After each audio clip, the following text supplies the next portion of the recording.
Аз съм доктор инженер Димитрия Михайлова, главен асистент в катедра комуникационни мрежи към факултета по телекомуникации на Техническия университет София. Занимавам се с наука от 2016 година, когато бях зачислена като докторант в катедра комуникационни мрежи на факултета по телекомуникации и назначена като асистент там. Интересът ми към науката се зароди още в детска възраст, по пример на моите родители, които и двамата са инженери, а баща ми също така е и университетски преподавател. Да бъдеш жена учен не е лесно, особено във възраст, в която създаваш семейство, тъй като науката е една сфера, изискваща пълна всеотдайност и намирането на баланс между науката и семейството е нелека задача.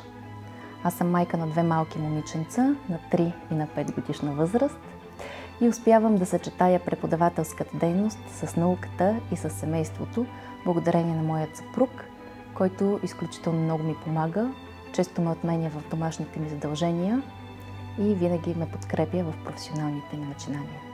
Когато научих, че печеля една от стипендиите за жените в науката, много се зарадвах, след което, когато осмислих новината, вече изпитах и чувство на удовлетвореност.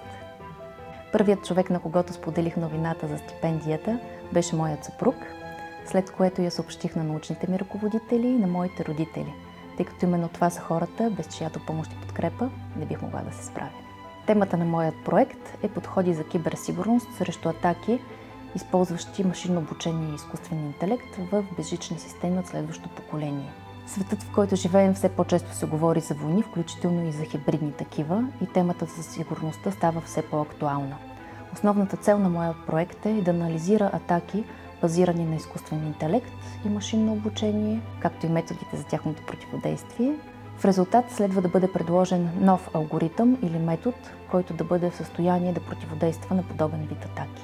На всички млади момичета, които искат да се занимават с наука, бих казала, че са избрали един изключително интересен и вълнуващ професионален път, който ще бъде изпълнен обаче с трудности. Когато влагат мисъл и чувство в това, което правят и не се отказват, резултатите няма да закъснеят, а удовлетворението ще е още по-голямо.